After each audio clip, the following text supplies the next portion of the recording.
was the squadron intelligence officer, which means that I'm flying missions every night of the war in the A6, and I'm attacking targets. So that's one antenna. But then I'm coming back and I'm going to the secure room and I'm reading briefs, top secret traffic that's coming through from across the world. And some of it is directed for our squadron. So I'm supposed to look for things for my squadron of whatever it is. And then, so that's my second antenna. And those two weren't making sense because the top secret traffic had nothing to do with what I was attacking on my missions. You're listening to Pursuit of the Paranormal podcast with your hosts, Ash Ellis and Greg Tomlinson. Hey Ash, how are you doing? I'm very well. I had a great Christmas and New Year. How was yours? Yeah, wonderful Christmas spent up very close to you. I actually spent Christmas Day in Manchester, so Oh, you didn't come see me? I know. What was that about? Manchester's a massive place. It'd probably take me just as long to get to your house as it would do to get back down to my house. As I found Maybe out. I'll let you off. Yeah, you know it's true. It's news. So what have you been up to since we last spoke? Not much. Work is very busy over Christmas, so it's been jam-packed. Yeah. Working in the hospitality industry, it's very busy, but we are ready to hit 2026 hard. Yes, we are. We've got loads of plans, and anybody who's following us on social media, we've been talking about. We've got some big stuff coming this year, so we're gonna start off with a bang, like you say. We've got big plans for social media as well. So, and we're starting off at the end of this month with 30 East Drive. Yes, which is gonna be super cool. Which I've been to before. Have you been before? Nope, never. Looking forward to it. And the girls, we're going with the girls, and they've been a couple of times, and they've had some weird stuff happening. So, yeah, looking forward to that. Tick that off. And we're going to be going on tour this year. Yes, we are.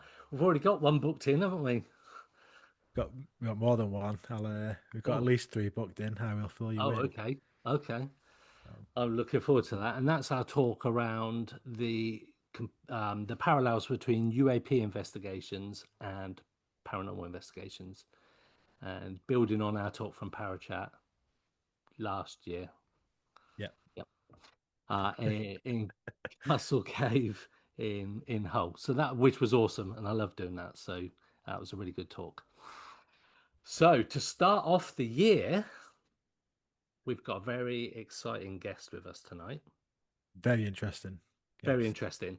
So I've got a little intro written down, so I'm going to read it. So I don't cock this up. So I do not cock this up, because I want to make sure I get this right. So tonight's guest doesn't speculate about secrecy. He's lived inside it. So before becoming a filmmaker and a best-selling author, Michael Selig was a decorated U.S. Marine Corps combat jet attack pilot, our first attack pilot and fighter pilot, and squadron intelligence officer, flying missions during Desert Storm. So that's going back. And operating in environments where information wasn't shared freely. And as we know through some of the disclosure stuff that's happening, that the military and the governments control the information release regardless. So been part of that. After leaving the military, Michael went on to write and direct projects that have been seen on Netflix, Showtime, and Amazon Prime. But it's his international best-selling novel, Hush, that we'll talk about a little bit later on in the podcast, truly blurs the line between the fiction and something more uncomfortable, exploring alien manipulation, deep state deception, and the quiet weaponization of the human mind. So this isn't going to be a conversation about little green men or flying saucers. It's about silence, control, and what happens when reality is shaped by forces that never announce themselves. We're going to ask dangerous questions, hopefully, and hopefully we'll get some dangerous answers. So tonight, on Pursuit of the Paranormal podcast, We've got Michael Selig. Thanks for joining us. I hope I've done that justice. That was great, Greg, and both you and Ash. It's a real honor to be here. Honor's Thank you. ours to speak to a decorated US military veteran.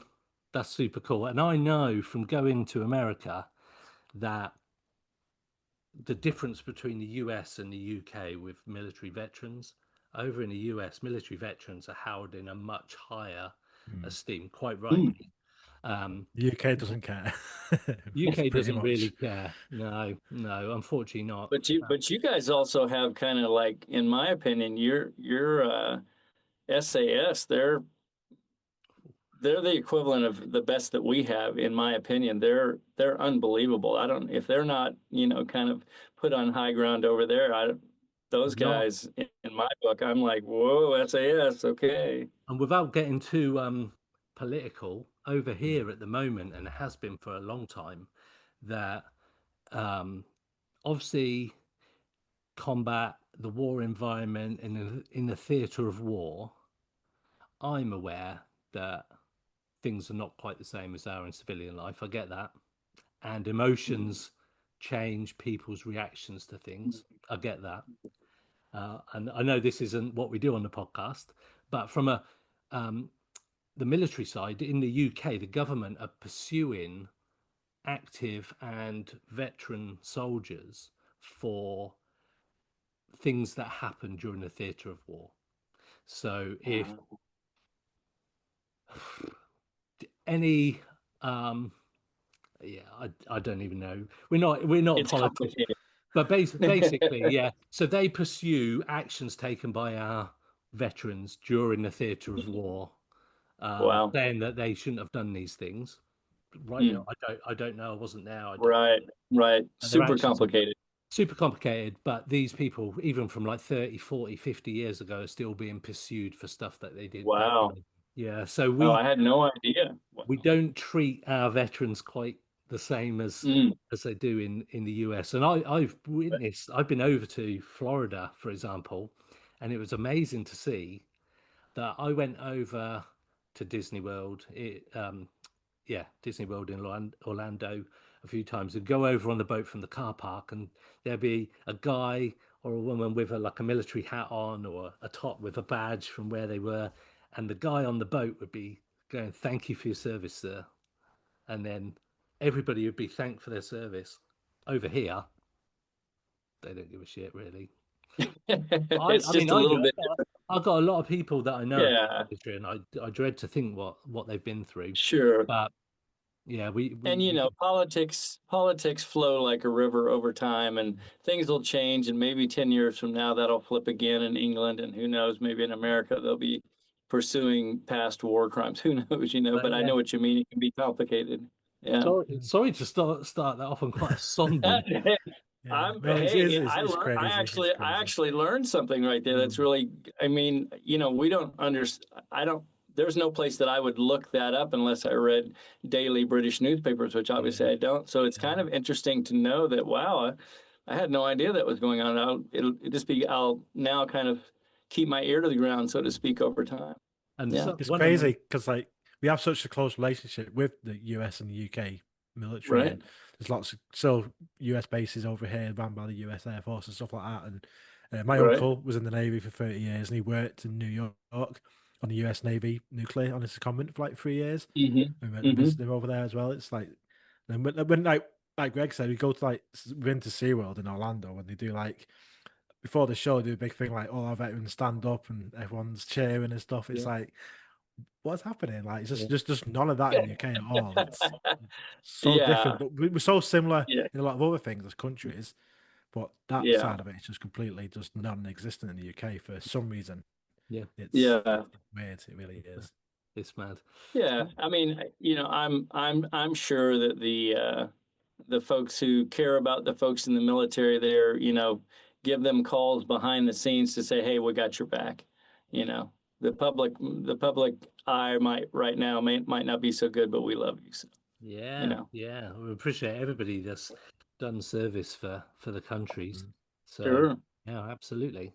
So right, let's get let's get into it properly. But it's important to say that, to be fair. And one of my most favorite books is actually about one of the SAS guys that was captured during Desert Storm. So that's quite cool and quite relevant. Wait, let me just tell you what it is. The one that got away. No, the Because other one, the other one, that is my favorite SAS dude. Goes in with his team of 8. They get Chris Ryan. compromised. So 3 of them get thrown. Here's the great story. So, because we're going to go to Desert Storm anyway in this talk. yeah. My roommate gets shot down in a Harrier. Now, I don't want to tell you too much, but if you haven't read The One That Got Away, it's an awesome book. It's an SAS dude. I think he goes in with a team of 8 British soldiers, right? They're the lead trying to figure out targets for NATO, basically. What are we going to get with Saddam's military? They get compromised. Only 3, several are killed, and then 3 are sent to the Iraqi prison. This one guy ends up traveling 300 miles on foot, and it's an amazing story. I won't tell you anymore other than at the end of the story, when he mentions the one American raising hell in the Iraqi prison, that's not only my roommate, but it is the only guy I know in all of the Marines, in all of my Marine training, that not only made it to general, but made it to I think major or lieutenant general. His name, I'll just tell you this, his name is Russell Sanborn, and he was a total shit starter with me. Like, I would have never guessed Russell would not only finish out being a POW and then be obviously liberated at the end of Desert Storm, but then goes on. He just retired like a year ago. Kind of an interesting story. But The One That Got Away is an amazing book written by an SAS Chris Ryan guy, and I loved it. Yeah, I recommend it to a bunch of different people. So the book I'm talking about is the guy that was running in the same team as him, and the book's called Bravo 20 by Andy McNabb, and I've read it so many times, and it's Andy McNabb he was one of the guys that got captured and tortured, and it's interesting. It's such a cool. So I'll have to pick that one up too. Honestly, it is amazing because Andy McNabb is. I think he was the team leader of the team. Chris Ryan was in. So as soon as you said The One That Got Away, that's almost like the same. It's the same. Right. It's the same team. Yeah. It'll be 2 different perspectives. So it'll be interesting to read the other one as well. Such a cool book. Such a cool book. Yeah. So, I don't even know where we got to there. I guess you were talking about your military history, Michael. I guess where kind of your bit of backstory into your kind of service history, I guess. Sure. So a quick about me, I got out of college in 1985 with a history degree from the University of Arkansas. That is a state next to Texas, if you don't know where that is in the UK. And I then went into flight training for the Marines, but that basically means I go through United States Navy flight training because the Navy runs all the flight training schools. I was selected for jets. I then learned to do the aircraft carrier landings day and night. I was then selected for A6 Intruders, which is an all-weather attack jet. It's a Vietnam-era bird that's no longer flown. It's been now mothballed, but it's the new jet that came out in place of it was the 2-seat F-18. But the A6 Intruder was made to go in when you can't see out of your cockpit or go through mountains in really heavy weather. It basically paints a picture of the target, kind of like Luke Skywalker, where I can see a visual in front of me that's all a video game, and then it shows me where the target is, and I'm flying between mountains, and I literally can't see out of the cockpit. I'm relying on that painted picture in front of me, which is digital, obviously, and then we attack the target and get out. But I say that to say that my A6 Intruder Squadron was based out of Cherry Point, North Carolina, which is on the east coast of America. And then right when I got there in 1990, we were deployed overseas.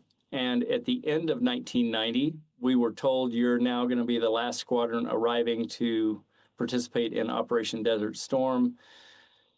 We were then sent to the island of Bahrain on the southern tip. There was an expeditionary airfield there called Sheikh Isa. It was top secret at the time. It's no longer top secret. And it was a huge NATO base. So Air Force, Army, Marines of America, but also British, everything was there at that base. And so we got there. I think the war started January 11th of 1991. You'll have to look me up if I'm a day or so off, but pretty close to that was when we took bombs over the fence and we didn't bring them back.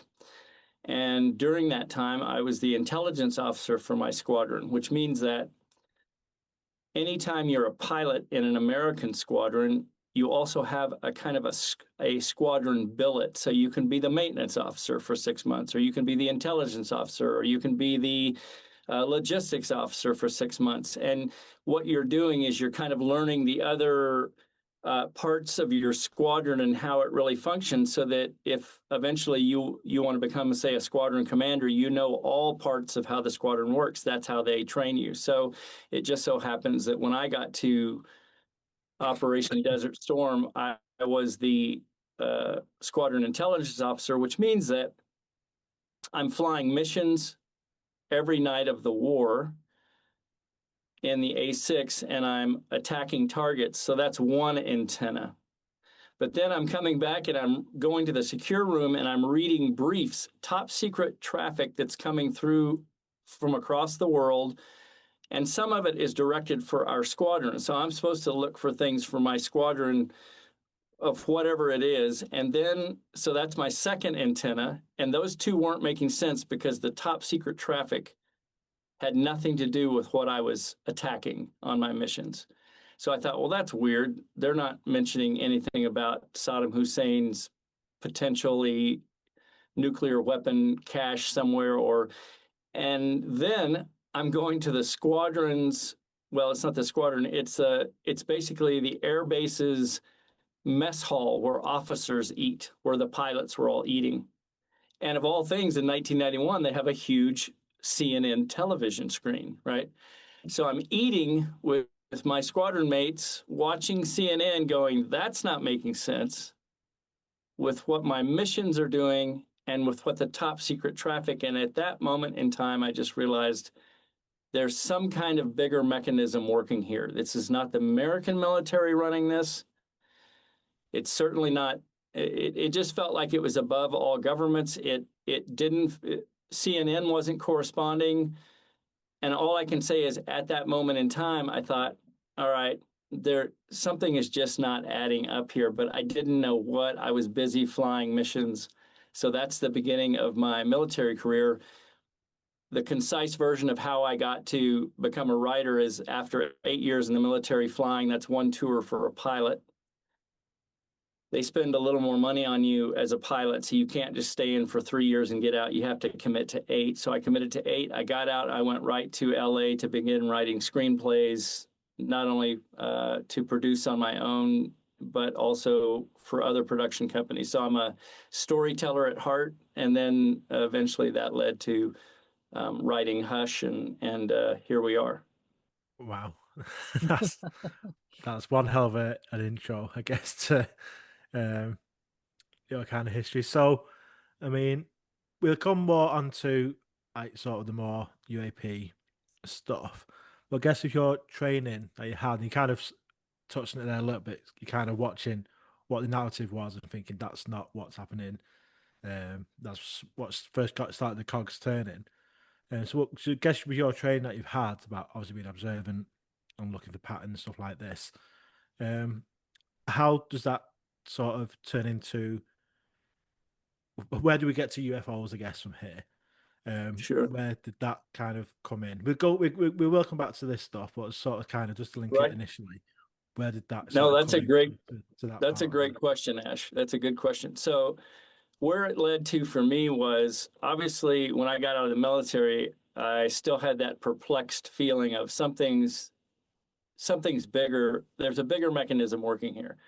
but you can't dwell on something that you haven't researched yet or figure out. So I began writing stories, and during the years of working on fictional screenplays of all types, I began to look into my covert history just because I was fascinated with Roswell and all the stuff that was supposedly hidden. Just different things led me to starting to research Roswell, and very quickly I realized, oh no, this event did happen, and there's a lot buried here. But by the time I started researching, there had been so many deathbed confessions, right, of people who had been warned in 1947, you say a word about this and you're going to disappear, or your family's going to disappear, and several did disappear.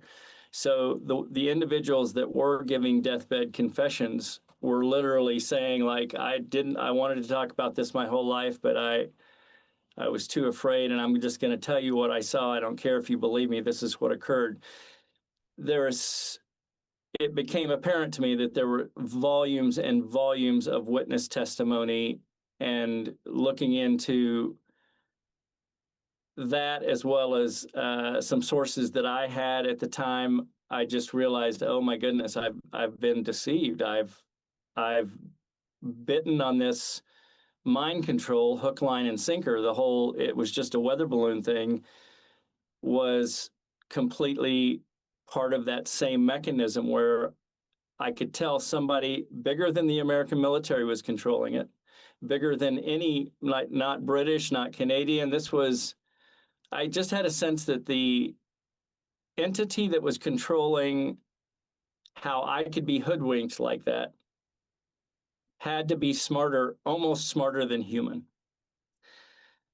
So then I started, researching everything to do with aliens, abductions, UAPs, anything to do with where something has been denied. I started going down those rabbit holes to see, well, let's just see how much information is really out here. And so that's what led me to eventually writing Hush, because Hush is basically, it's your covert history. So I say worldwide covert history, beginning in about 1940, all the way through at least the American interactions and the Nazi interactions with the Draco Reptilian, the first malevolent group of aliens that contacted the Nazis in 1933. And I won't tell you too much about what's in the book, but you kind of get a sense of, like, okay, wow, this all began just before Roswell. And the last thing I'll say about this, to kind of close this section so I can take a breath, is just remember that in 1947, Roswell is the only nuclear base on the planet.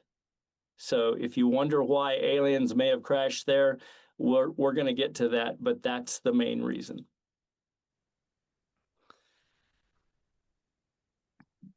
I was going to say, Go on, Greg. it's the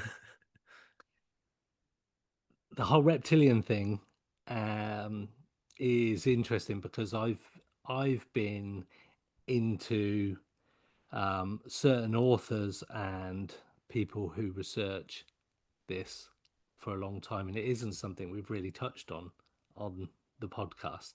But it's interesting No, it's interesting you mentioned. I was also, as part of sort of doing a bit of research earlier, the reviews on Amazon for your book.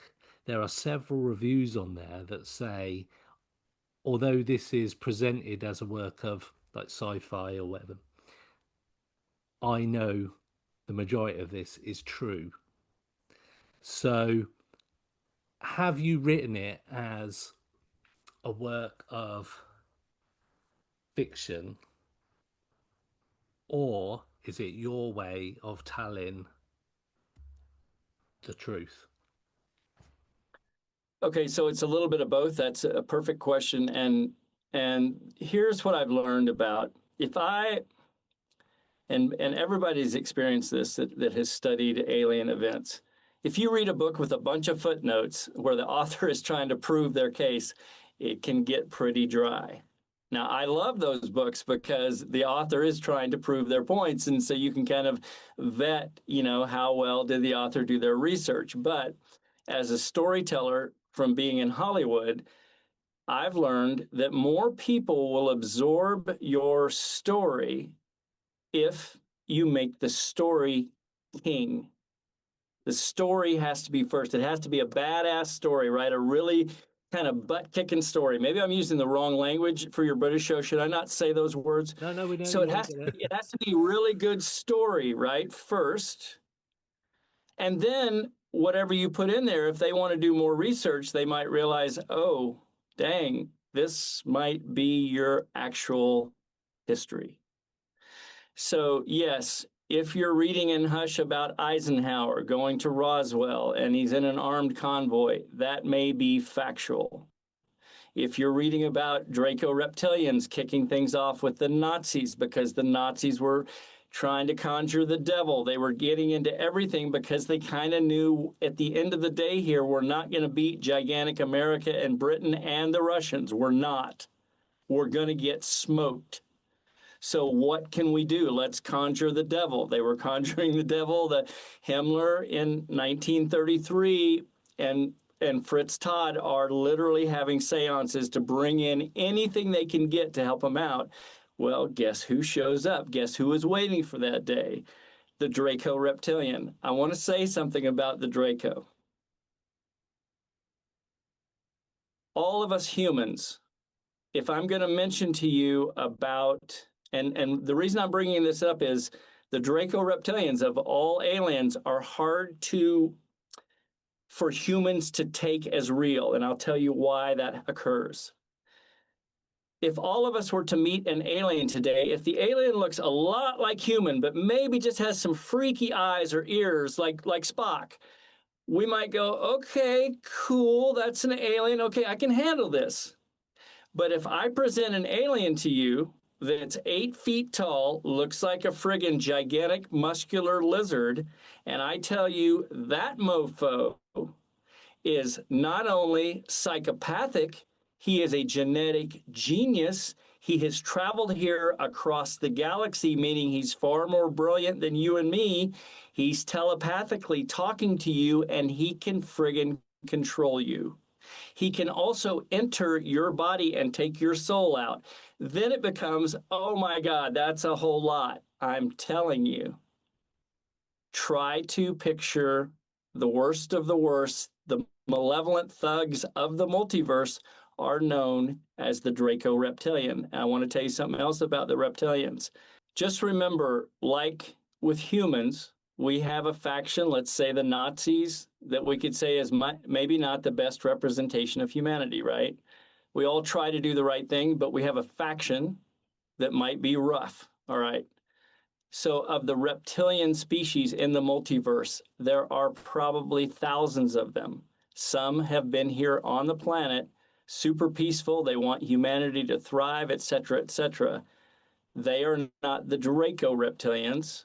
I just want to ensure that people understand that it's only the Draco of the reptilian species that are known as the thugs. So before we go into the reptilians, the aliens, the manipulation, and who's controlling us, because I definitely want to go there because there's something that I've been into for a long time. I want to go briefly back to your time around Desert Storm and the fighter pilot stuff. So over the last couple of years, they've had the US congressional hearings, and they've had the fighter pilots like Commander Fravor. You've also had Ryan Graves come on and talk about their experiences. So again, I don't know how much you can say, and that's absolutely cool. But you talked about these advanced systems that you've got, and they're able to basically give you the full picture of what you're seeing when you can't see anything. And I mean, at God knows how many 100 miles an hour during mountains and stuff, that must be interesting to say the least, to have full faith in technology. Did the technology at the time because we're talking, what, 1991, January 91, so it's around, what, 35 years ago now, which is mad. Did your sensors pick up stuff that you physically couldn't see? Whether that be during Desert Storm or practice, like Ryan Graves said, they had the systems upgrades on their fighter jets, and then all of a sudden they were able to spot these objects that they couldn't see before. Were you party to any of that kind of experience whilst training, theatre of war, wherever you were stationed? Is that something that happened to you?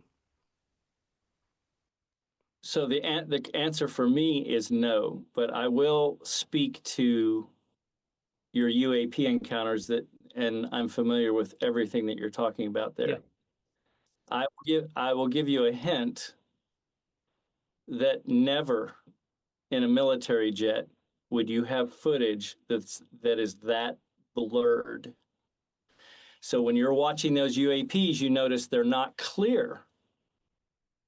I can promise you those were altered. Those videos that you got to see were altered before they were released to the public.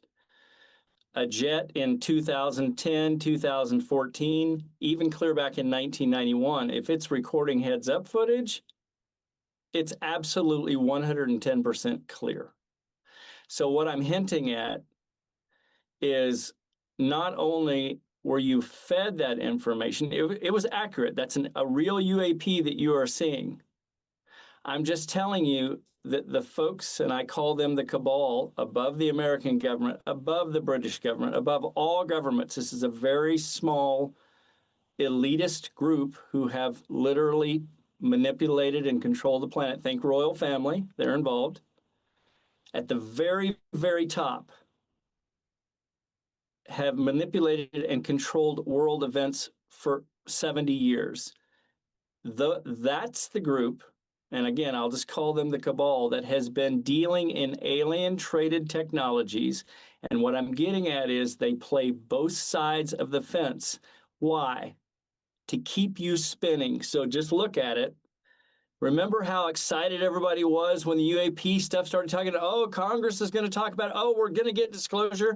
And then what happens? 3 years later, you don't even know what happened. You never got to see any clear footage. You never really got any more details. Welcome to the mind control, how well it's played since the 40s. I'm just telling you that everything that you're seeing on CNN, all the stuff you're looking for, congressional disclosure, that's all a spin for you to go away from this. And this is where I'll get a little woo-woo for you as a former combat pilot. What's going to occur in the next couple of years by 2027? You're probably going to have a contact event for a number of reasons, but what I want to get at is get out of going outside of yourself to figure this out. Your superpower is here, your heart. Quit starting from here. This is something I had to learn. The alien races that are now here, that are around us, that are watching this unfold, the reason I'm on your show is to let you know, start from here, open this thing up. You have all the information that you need is going to be here. Let your brain be the decoder of your heart. Even when you're vetting people, when you're watching something, if it doesn't feel right from your heart, it's probably spin. And I just wanted to clear that up, that all the UAP stuff is spin. It's to keep you just without having real information. It's to keep you kind of in the mess, so to speak, of not having any verified anything. And they will continue to do that all the way up until a particular event that I believe is coming pretty quickly here, which is exciting. So we'll circle back round to this, but I just wanted to ask, with this kind of the bigger the cabal people that are controlling everything, Right. You're back in Desert Storm in Iraq, and you're kind of, these cogs start to turn me thinking this isn't what's actually happening. Did it ever make you sort of question your role and what you were being asked to do? I was thinking, like, maybe am I doing the right thing, or is what this true? So did you ever question your kind of what you were being told to do? Well, certainly, I think, any person who's in the military, especially if you're watching CNN and they're, saying, "Oh, you're going after Saddam Hussein's nuclear weapons," but I'm reading the top secret traffic. There's nothing to do with nuclear weapons in the top secret traffic. We're not bombing sites being told in advance that may be a nuclear site. No, there is nothing to do with nuclear weapons in 1991. So I'm realizing in that moment, like, all right, I have a job to do as an attack pilot. I'm going to do the job to the best of my ability. I know that nobody here has any idea what's really going on. We're just doing our jobs, and that's what you're paid to do. That's what you've got to do. And I'm all for signing up for something and going, this is what I'm going to do, even if I get partway through and I realize, okay, something's not quite right here, but I'm going to do what I said I was going to do, and then I'll get out, right? I can promise you that anybody in war, especially when you have the firepower, just remember, with the Brits, with all of the services that are at our NATO bases all around Baghdad, in 1991, we were flying 2,000 sorties a night, every 24 hours. Just think about that. 2,000 aircraft over Iraq with nothing to stop us except some SAMs and some ground fire. We had destroyed all their radar, all their AWACS, all their fighters within the first 30 minutes. It was over in 30 minutes on the first night, like January 11th. They have nothing to stop us. 2,000 sorties of bombs, rockets, missiles going downhill for 43 days. You have a sense, and if you guys have look up, I think the highway to hell is what we call it, going to Basra, something like that. And I think it was called the highway to hell. It's basically a massacre, but those forces were coming south toward Basra. They were a line of jeeps and tanks and artillery and everything else, maybe 1,000 yards wide, moving south, and it was like 20 miles long. Well, obviously, once we take out the first line, everybody's stopped, and then they're just being bombed, right? So yes, you kind of go, all right, well, these are just, conscripts who are 20 years old, and they're gonna die tonight. That's it. It's over. Like this is a big graveyard. But that's part of war. It's the awful part, but you still have to do your job, right? They're still shooting stuff at you. I mean, my roommate got shot down, guys got shot down. So I don't want to make it that it's without return fire. I'm just saying that they're hosing off guns at any sound. They can't visually see us except if for the jets that were flying in the daytime. And we lost quite a few jets, right, and military aircraft, and we lost personnel as well, right? But overall, yes, to your question, Ash, you certainly have a part of you that goes, God, is this the right thing? But you're trying to support your particular squadron that you're with, and you don't want to be, you just want to do your job. So that's what I was trying to do. So what you mentioned that you were coming back, you were watching CNN, you were seeing a different narrative to what seemed to be playing out. At that point, what did you think your mission was actually trying to accomplish? So why did you apart from these weapons of mass destruction, which didn't apparently exist anyway, and we locally to where I am, weirdly, one of the main guys there was a government, I can't think of the word now, advisor, Dr. David Kelly, in the UK. He went missing and was found. His body was found literally just round the corner from where I am now, which is odd, with self-inflicted wounds, apparently, but nothing added up. But he was held as a scapegoat for the UK side of going into war with Saddam and Oh, so Dr. David Kelly was the mhm. government advisor for Tony Blair, the UK Prime Minister at the time, Right, right. who said that Saddam has got weapons of mass destruction. So that's when the UK side of it, Oh, right. and they used him as a scapegoat after it came out about the fact that there was no weapons of mass destruction. Okay. And he was Right. found locally, and I'm personally aware of a police officer who wasn't part of the investigation, but was senior enough that he was aware of what was going on, that the injuries that Dr. David Kelly was found with were not consistent with him unaliving himself. It Yeah, we was, call that death by suicide. yeah, he was suicided for definite. Right, Um, right, but in the press now, his body was found and he'd committed suicide. But right. he was the guy that they put it on, basically. So to get back to my question again is, what do you think, if you're aware, what were your thoughts going into this after you're seeing the different narrative as to what you were doing there and why you were there?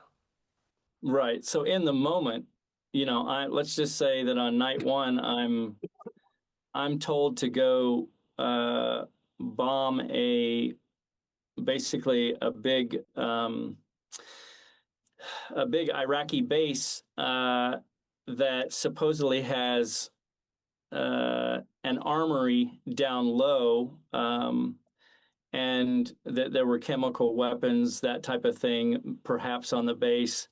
So I go with my bombardier navigator on a midnight flight. We drop some bombs on that base, and the entire base explodes. And it turns out that it's not only an armory with all kinds of it's conventional weapons like bombs, rockets, but obviously, I don't know if you guys remember, but in 1991, within one day, all of the oil wells are on fire. We've hit every oil well there is, right? So there's black smoke everywhere. You've got chemical weapons being, obviously we find out later that the Iraqis are using chemical weapons, and it not only affected the Americans, but obviously their own people. But I guess to answer your question, Greg,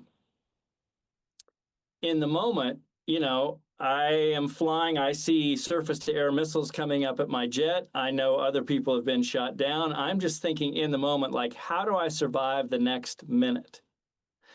And we dropped some bombs in this base thinking we're just going to hit one of the buildings, and all of a sudden the entire base explodes, and we're like, whoa, whoa, whoa, whoa. And it's just going bigger and bigger and bigger because it's exploding below ground, right? So what goes through my mind in that moment is, okay, I'm turning off target. I'm looking for surface-to-air missiles. I want to get home, but I'm also realizing, okay, well, there was a lot more at that particular base than we were expecting. So in my mind, it's just conventional warfare. Stuff's being fired at me. I'm trying to take out who's firing at me.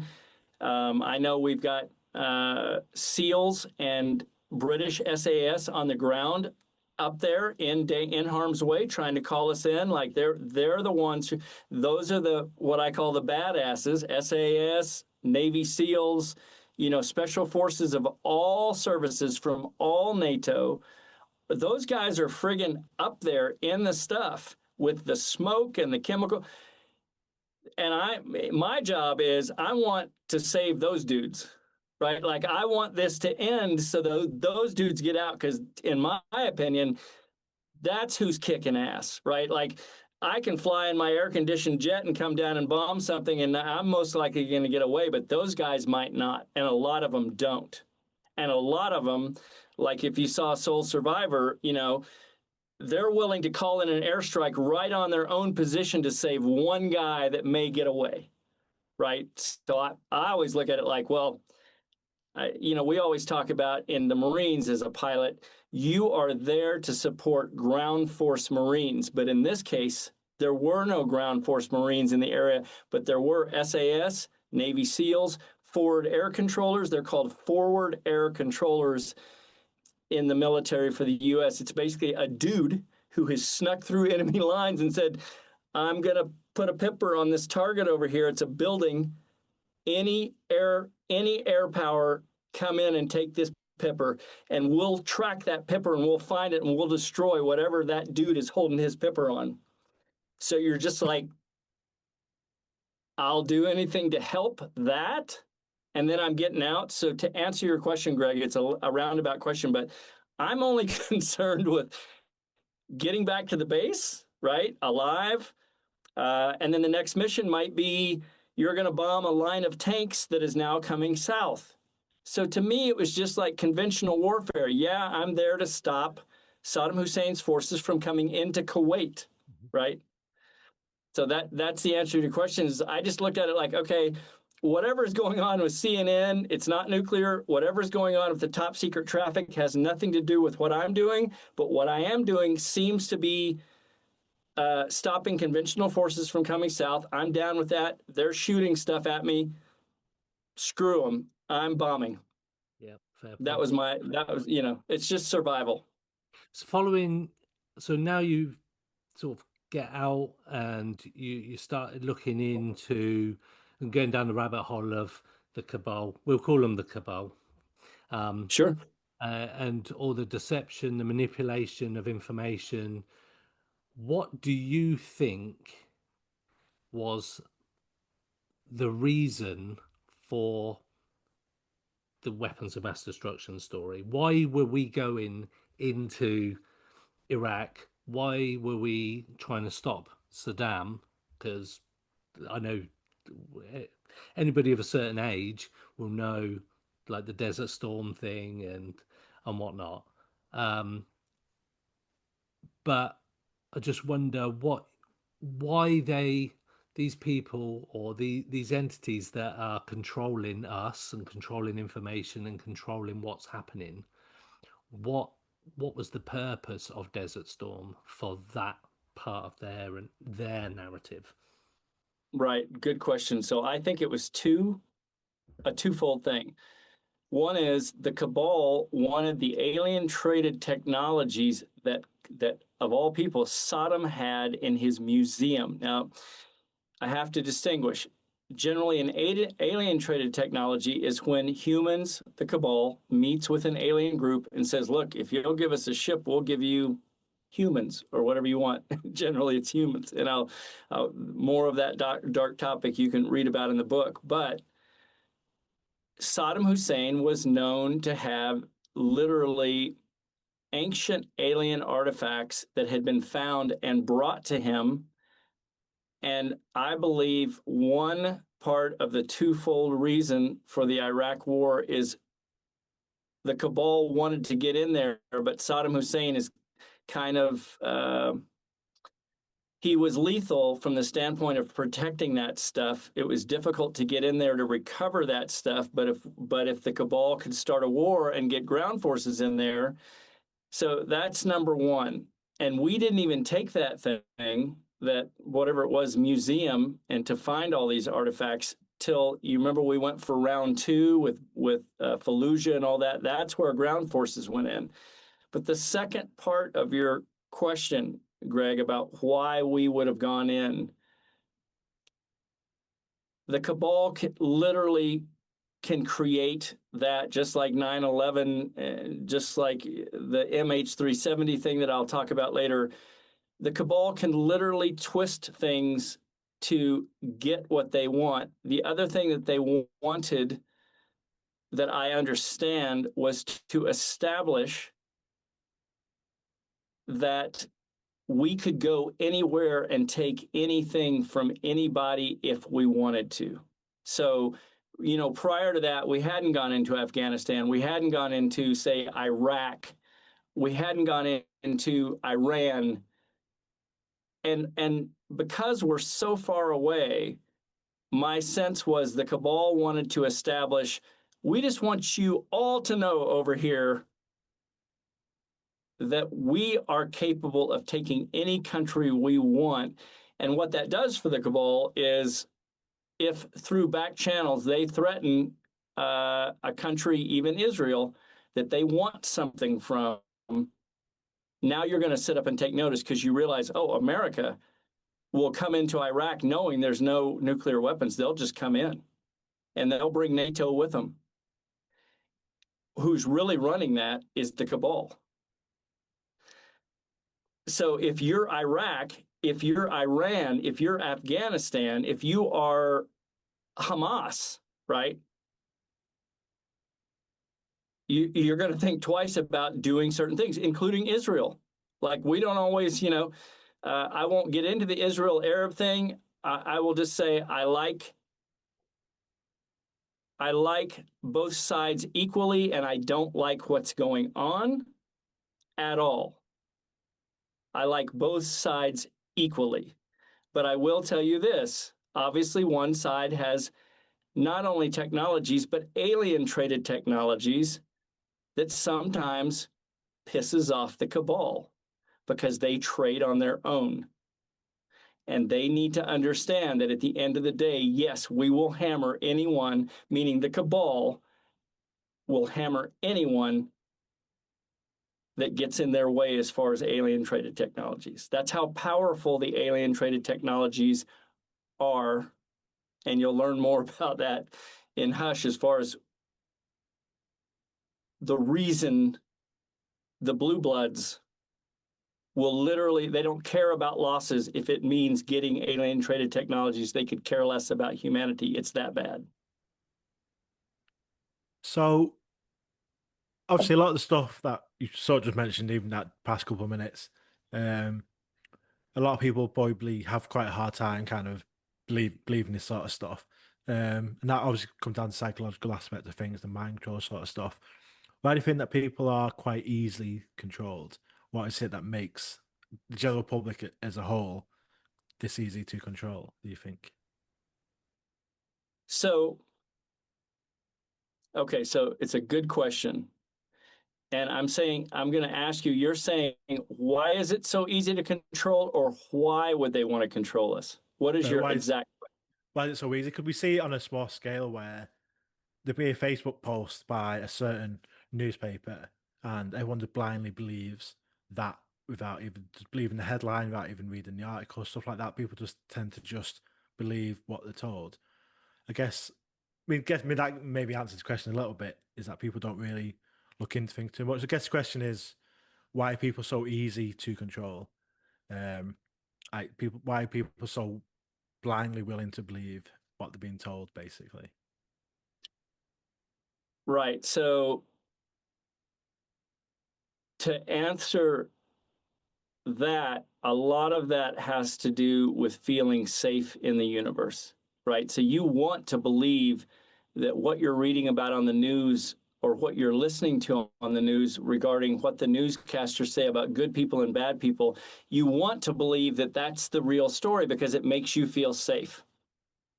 You don't want to read that your prime minister has done something behind the scenes that makes you feel unsafe. So to answer the question of why is it easy to mind control people from the standpoint of they'll just read something and not research it and just believe it, because I would say the majority of humanity, we all want to feel safe. And especially people who don't have time to research anything. They've got a hard job. They work hard. They've got kids. They're tired. They want to look at the news and roughly feel like, all right, our politicians are kind of trying to do the right thing, and it's not perfect, but I'm going with it.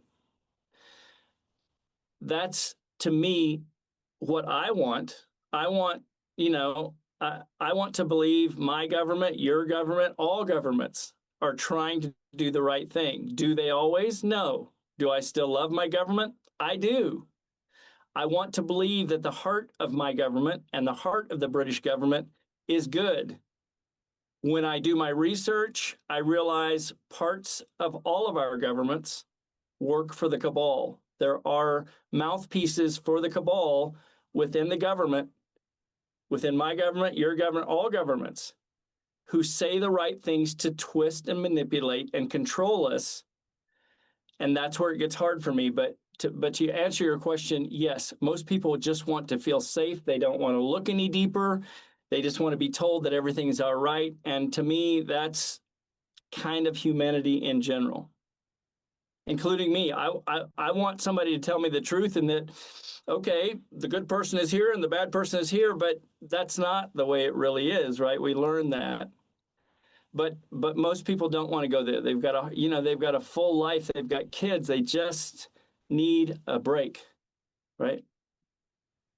I mean, and from, I guess, from like maybe a military or intelligence standpoint, in terms of kind of this control narrative, what do you think is more effective? Is it silencing information or discrediting information? You mentioned about like with Fravor and Graves needs this disclosure that's happening, disclosure in speech bubbles. Is it better to discredit, put information out there and be able to discredit it, or to more stay silent, or what's in your experience sort of the best way to control people? Okay, so I'm going to kind of flip this on you, Ash. It's not important for you to spin on what's the best way to control people. Is it going to serve you to know that answer? No. What will serve you, that I can tell you, is if you're watching CNN, you're being spun. And if you're watching somebody who's saying there's aliens, and then you're watching the next person who's saying there's no such thing as aliens, you're being spun. The mind control that's occurring to you and to all of us has a lot to do, and the cabal plays both sides. Remember, they want to keep you in the milieu of not looking here, because your superpower, what's about to arrive, humans are about to step into who we are, which is multidimensional beings. This evolution is occurring now. By 2027, and I'm going to go a little woo-woo on you, but I'm telling you from my sources, not only on the planet, but with addresses otherwhere, including in the planet, what's going to occur by 2027 is very exciting, but it's going to get very rough. And I'm telling you, turn your technology off tomorrow morning for 5 minutes, just 5 minutes. Go inside, light your little piece of sage, block that space and protect it. This is for you. Let your heart open. Don't worry about monkey mind. You're going to have that. Just don't worry about it. Open your heart, see what's there, and I will promise you, only 5 minutes a day, just block it out and protect it. The molecular changes that will occur will literally change your path. And the final thing I'll say about that is the ones that are trying to communicate with all humanity right now communicate via this, not via this. We came in as humans evolving on this planet with this, our superpower, love, not with this. Let this be the extension of your heart. So I flipped that question on you a little bit, because is it better to mind control people with this or that? That's not really important, right? You could spend on that all day, and there's no real answer to it. What you do know positively is that there's mind control. And if you're watching CNN, you're in mind control. If you're watching Facebook for news, you're in mind control. If you're watching Instagram, you're in mind control. I'm saying turn it off. Try just for 5 minutes a day. Remember, we all sit on the toilet for 5 minutes a day, right? We can do this. It's not that hard, right? 5 minutes. Watch what happens. I'm going to sage myself in the toilet later. But on a serious note, sorry. So we talk, and you talked about us becoming multidimensional, and it's something that me and Ash over the years, because we're just coming in, we're on our 6th year of the podcast. We've just celebrated 5 years. And Congratulations. Thank you. And we've talked about, certainly recent years, about interdimensional beings and such like. Who or what are these objects that we are seeing? So the military pilots are seeing them. You suggested that you hadn't seen anything yourself. I wonder if any of your colleagues had seen anything. But what do you think they are, or what do you understand them to be? And where are they from? What are they? Okay, so, and remember, you asked me if I saw anything in the war, but I will tell you this, when I was in my senior year of high school, my one and only UFO encounter, I was watching the Seattle skyline from about 20 miles away. I lived just outside of Seattle, so I had just a total skyline view, like 20 miles across the city. I was listening to a rock radio station. It was my senior year in high school, 1981. And I'm seeing this light dance across the Seattle skyline way too fast, right angle turns, just traveling way too fast. And I knew every aircraft in our inventory because I was already a private pilot by the time I was a senior in high school, right? I was just into aviation. I knew everything related. I knew aerodynamics and blah, blah, blah. I was just into it. It was my thing. And I knew that the thing on top of the city at that moment was not from Earth. I just knew it. And the next thing I know, I'm thinking, am I the only person seeing this? Okay, I'm going to call in. And what was great was right then, Steve Slayton, who was the big DJ at the time for KISR radio in Seattle, the big rock station, he's like, okay, music off. We are being deluged with phone calls. People are saying there's something over the city. And I was like, yes. So that was my big first sighting of something otherworldly, UAP, it doesn't matter. But to answer your question, Greg, what are the UAPs? So let's think multiple levels here. There are literally, as with on Earth, thousands of factions and races on the planet, right? Any one of those races can come to America and be on a motorcycle or driving or this, and they can do a run by of your house. And you're like, that was a dude on a motorcycle, but that dude was from somewhere else. And then the next day it's a woman going by and she's from somewhere else. And I'm just saying, take it to the, just to the galaxy level. You're talking about thousands of advanced races. And this leads to a much bigger picture. I told you guys I was going to give you both barrels. I will tell you this. There are literally hundreds of races around you right now, benevolent and malevolent, that are here, have been here from before we evolved on the planet. Earth is literally considered a Disney World of the galaxy. And you can talk to any of the secret space program personnel. There's many interviews online from across the world. Jean-Charles Moyen, Rebecca Rose, Tony Rodriguez, Randy Kramer, Corey Good. The list, there's so many now coming forward that have been out in space working for the cabal, not for the British, the Americans. They may be in the American Secret Space Force, the Navy Secret Space Program.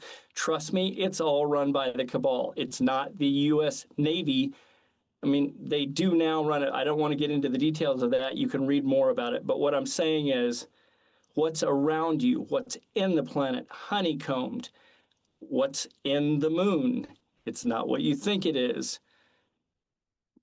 Every planet around you is there's life throughout our galaxy, throughout the multiverse. And they're within us now, meaning they walk amongst you. And the reason they're not revealing themselves in this moment is just because the chaos that it would occur. But that time is coming quickly now for a number of reasons. We are being welcomed into the galactic community. It's coming fast. So to answer your UAP question, some of it is most likely military aircraft that are anti-gravity that have now been developed that they may be working on. Some of it is alien races who can do whatever the hell they want. They can be cloaked and uncloaked. We have that technology. We've been flying the TR-3B since the mid-70s.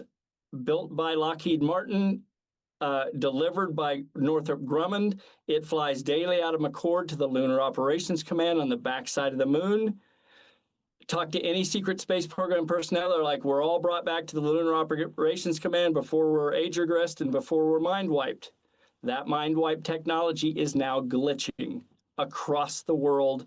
People are coming forward going, I had this other life.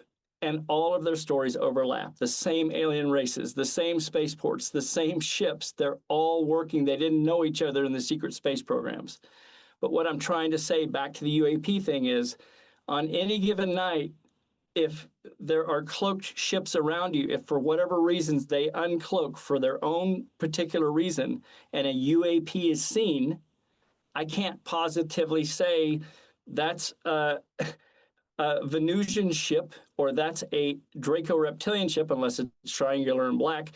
That's a TR-3B, which is triangular and black, but very small and not a living conveyance, meaning the ship's not alive, like some of the ancient alien races. Think years evolved, like thousands of years evolved beyond our technology. They have the capability to come here and do stuff and have been here before we evolved. So to answer your question, Greg, it could be anyone, but I'm telling you, the bigger question and the bigger fun for both of you is,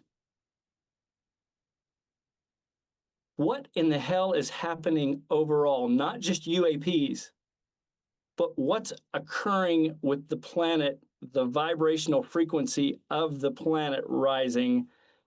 It's literally like cars going by on the highway, and then you suddenly see a Tesla or you see a Lamborghini, and you think, oh, that's different. Yes, it is different. A UAP is anti-gravity generally, and even the American, even the British ships can cloak themselves. That technology has been there, literally traded for through the cabal since the late 60s. So to answer your question, it could be anything, but keep your eye on the bigger prize of what's coming, what's happening right now is some amazing stuff coming right now. So this contact event that's going to be coming by 2027, is this going to be a positive thing for humanity? Absolutely. And I will tell you this, there's absolutely nothing to fear. This is literally us being welcomed into the galactic community for whatever reasons. Humanity has jumped far ahead technologically. It has a lot to do with the cabal, where the alien races who will not break the prime directive. So you remember the prime directive is, we will not go to a planet where there's a primitive race, think humans, and evolve them faster than their natural evolution. That is the prime directive. All alien races, malevolent and benevolent, in the multiverse have to sign that agreement. However, if you're a malevolent alien, mafia thug, Draco reptilian, you're willing to break that because you want certain things. Not a problem. If you're a gray, if you're a Maitra, you might break the prime directive and make contact with humans. But beyond just making contact, you might trade technologies, perhaps for the agreement to abduct humans as much as you want, like in the Greada Treaty of 1954, which was signed behind Eisenhower's back. So now we're getting into the history of it, but I'm coming back to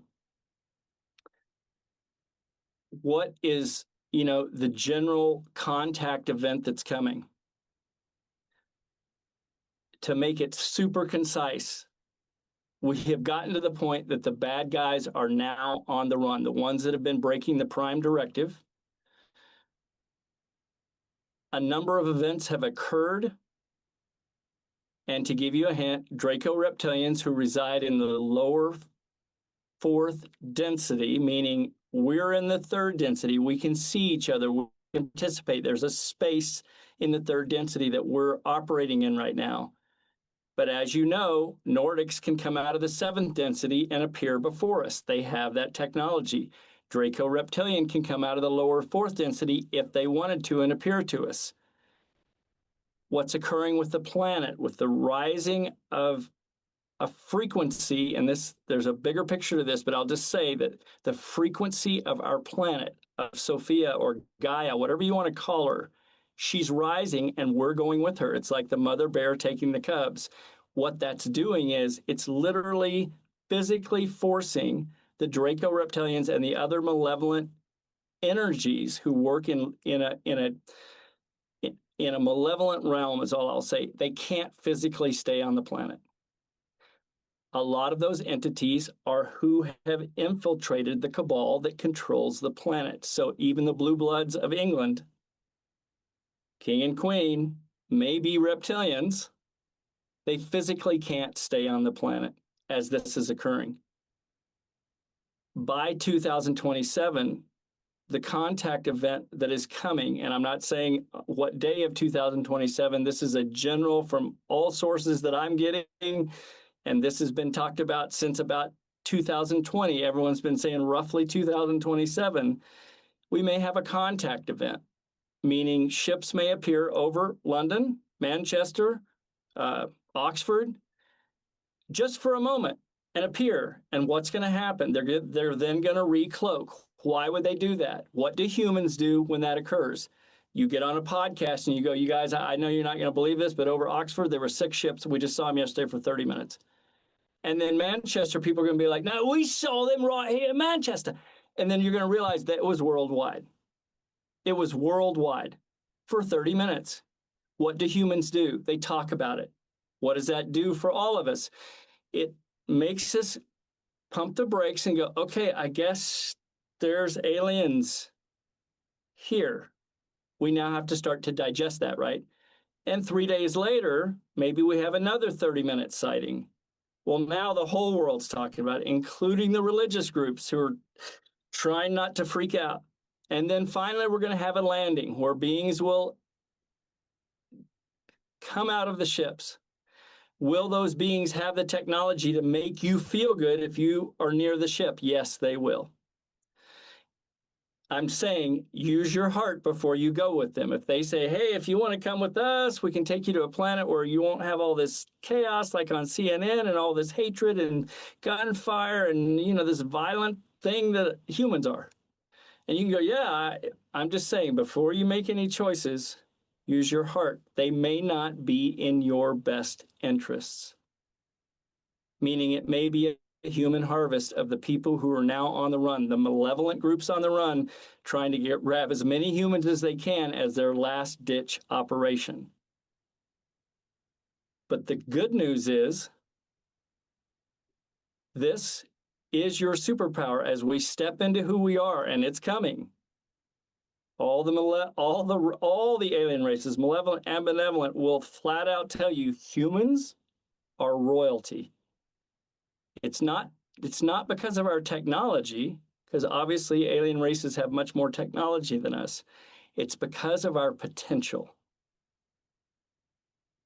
When we bring love, it's literally unstoppable in the universe. Our Space Force now goes through training to bring up their love before they pursue a group, say the Draco reptilian on a particular planet. They will literally arrive like, we're bringing love, but if you want to mess with this, we'll take you down. And they literally have groups surrendering to them because frequency is in all alien groups that are advanced. They kind of work on frequency. Like, okay, these guys are coming with something we don't have. Maybe we just want to just chill. All of this is coming in roughly 2027. All of us humans, there's no hierarchy here. I'm not above any of you. Nobody else is. If you just go inside, watch what happens by 2027. It's going to be fine. It's going to get a little rough before everything settles down, but we will all be fine. We're being welcomed to the galactic community. It's a pretty amazing time to be alive. So, well, I'm definitely looking forward to it. I'll tell you what, that sounds a bit more interesting than everything that's been going on the last couple of years on this planet. 100%. um, So Ash mentioned, and you did, Michael, about disclosure. We do it in air quotes. Right. So everything that's happened since 2017 with the Tic Tac stuff coming out, and then all the newspaper articles, the US congressional hearings, everybody coming forward about their experiences and going on to the big podcasts like Joe Rogan, for example, and Bob Lazar, and all the big players in all the sightings and experiences. Is this part of the disclosure of 2027, or are we not going to have a disclosure process? It's just going to happen.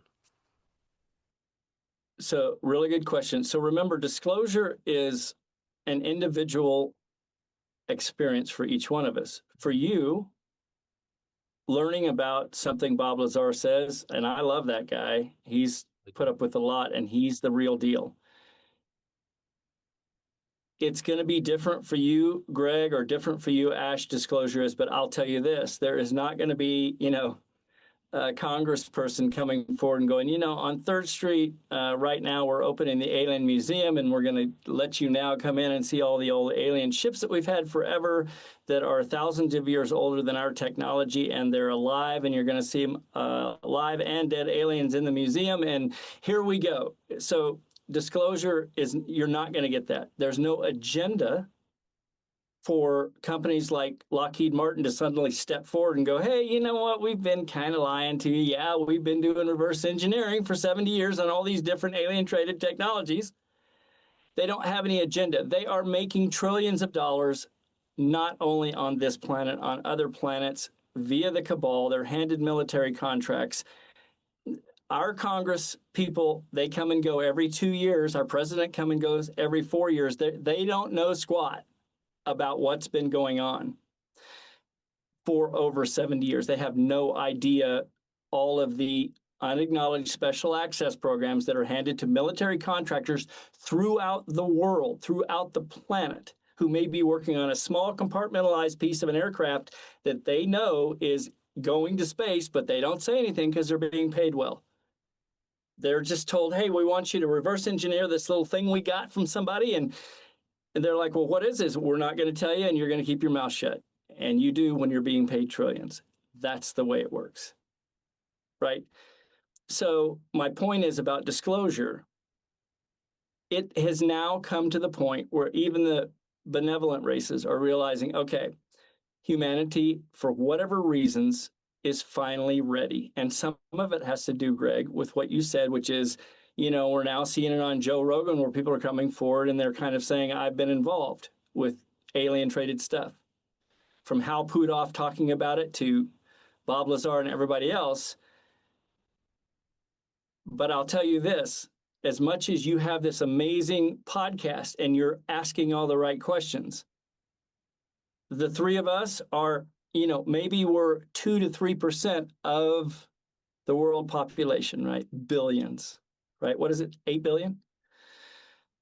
Remember that 65% of that is probably religious, right? From East and West, it's probably religious.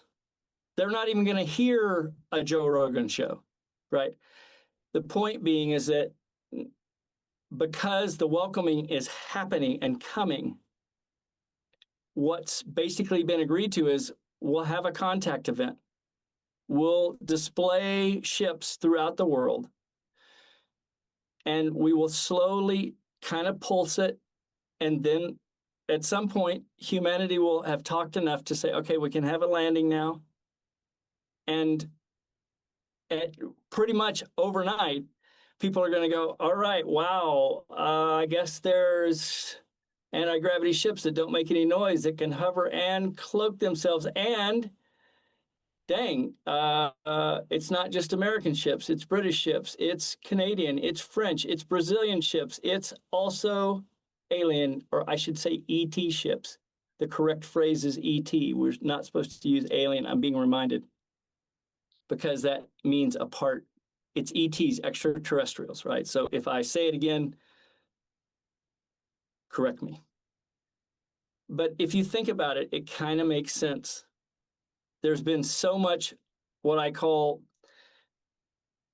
both the cabal playing both sides, but now the benevolent races are basically saying it like everything is compressing now. And that's why by 2027, I'm pretty certain we're going to have a contact event, which is going to be great, but it's going to get a little rough between now and then.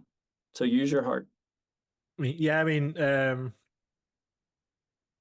guess when you talk about like these ships appearing and then eventually landing and beings will come out, and not to be like stereotypical, but countries like Russia and like America are quite trigger happy, let's say, compared to like the UK, especially in terms of people can have guns and stuff in the US.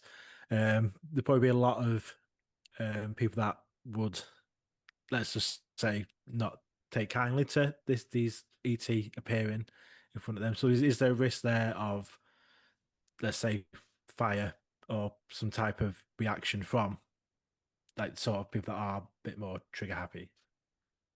So I will tell you that certainly that's a consideration. And it's always going to be a consideration because you can't just have UFOs over a city without a little bit of a freak out. But that's why they're going to do it in pulses. They're going to allow humans to talk. They're going to allow the right folks to step forward, folks like you and me on podcasts going, everybody relax. If they wanted to shoot us, or burn us or burn down our cities, do you think they could have already? Yeah. Right? They had the technology to just arrive silently and cloaked, obviously, and then recloaked when they left. Do you think they could have destroyed our cities and the planet by now? Certainly they could have. So then that word goes around between humans on Facebook and everything else. Every major platform is going, wait a minute. No, if they wanted to harm us, they would have harmed us. And then the next pulse event is just something simple again. And no shots are fired. And if someone fires from the ground, maybe other humans are like, dude, don't you think that they could have hosed us down if they wanted to? Sure. Can you put your gun down, bro?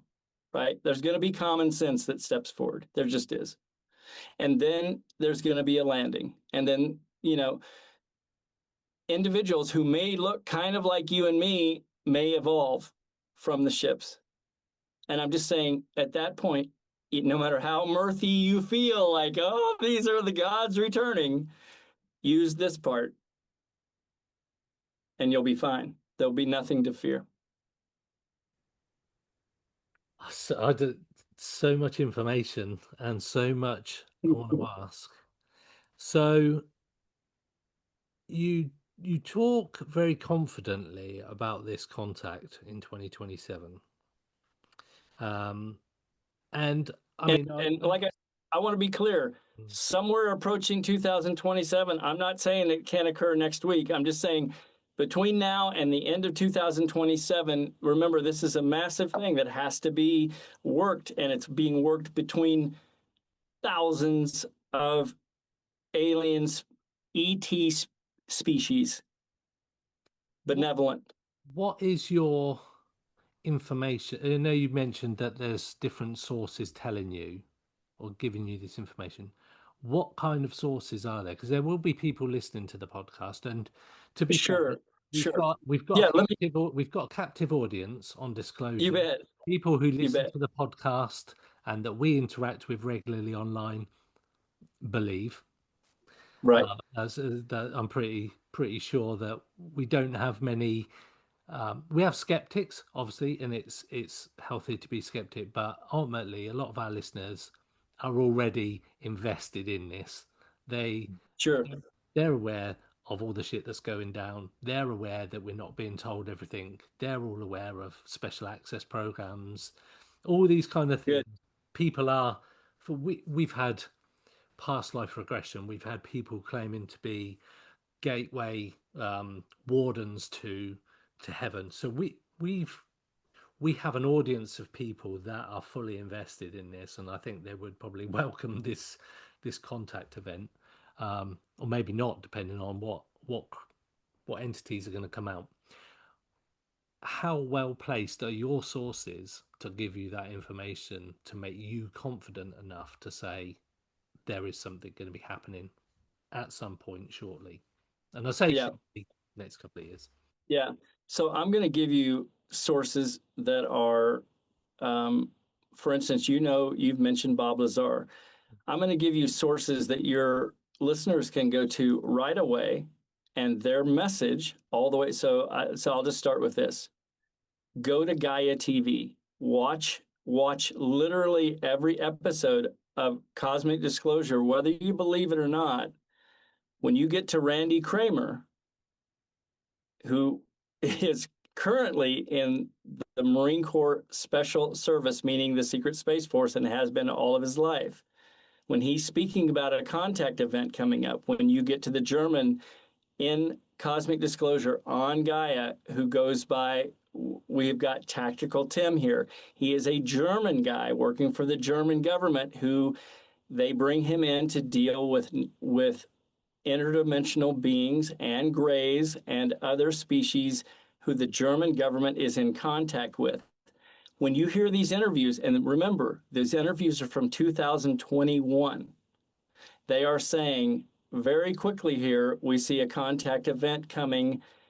That's just on Gaia. And I'm just saying, if you listen, and you can even listen at high speed, like once you hear the introduction of Randy Kramer, listen to him for 2 or 3 minutes till you kind of get a sense of him, and then turn him up to two times normal speed, because there's hours of him being interviewed, hours of Tactical Tim, hours, even David Adair talking about being on Area 51 in the 60s, dealing with the Nazis. And then Randy Kramer is dealing with the Nazis on Mars. And then Tactical Tim is talking about the Draco, who are dealing with the Nazis, who are dealing with the... Once you start to go through Cosmic Disclosure, just that, I'm amazed how many people have never watched it. Watch every interview. Just put it on high speed, drive, go work out, keep it on.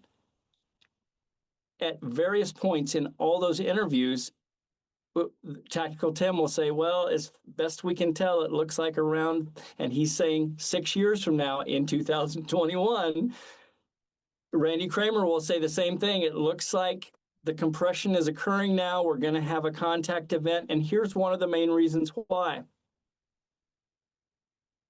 Let's say you run an aircraft carrier, or a British aircraft carrier, but let's just say you run it in space. And what you've been doing to fill that carrier, because you're the cabal, is literally stealing individuals, cloning them where they don't know they've been cloned, using that person in space for a 20-year tour on that spaceship, on that aircraft carrier, age regressing them at the Lunar Operations Command and mind wiping them. They go back to their regular life, and they don't even know. They just start to have weird, freaky dreams, and they eventually go to therapy because it becomes really difficult for them to realize they've had this other life, and it's so clear. So if you're running that spaceship for the British cabal in space, the British version of the cabal in space, what do you need if you're going into constant battles or you're having to go out in space? You need personnel. And it's come to the point now that the world is aware enough now that you just can't steal people forever.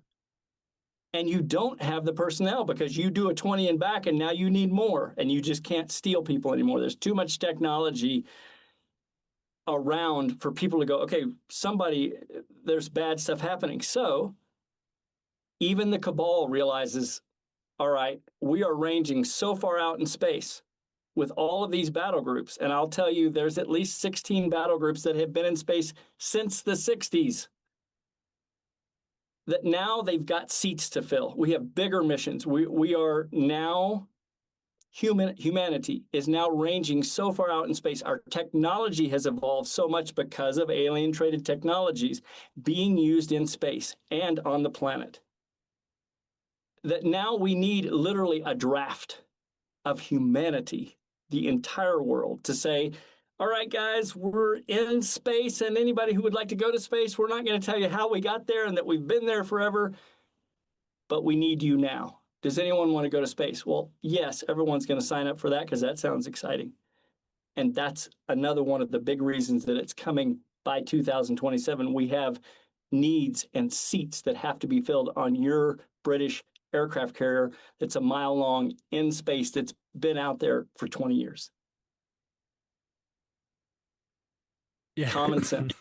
Yeah, no, definitely. You're making me think, because we've got an interesting film coming up from Steven Spielberg later this year, called Disclosure, and obviously his films and historically have, especially around the sort of UFO subject, Close Encounters and ET, have kind of had nods of truth in them. Obviously dressed as a fictional story, but there's a lot of truth in these films. I'm guessing Disclosure is going to be very, very similar to that. And like your book, Hush, like you said earlier, there's a lot of things now which may be true, may have happened, and it's kind of obviously portrayed as a thriller story.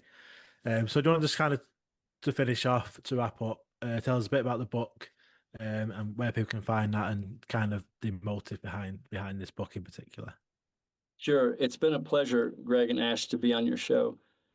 Certainly, they can find the book at mdselig.com. All the links are there, and the Audible as well.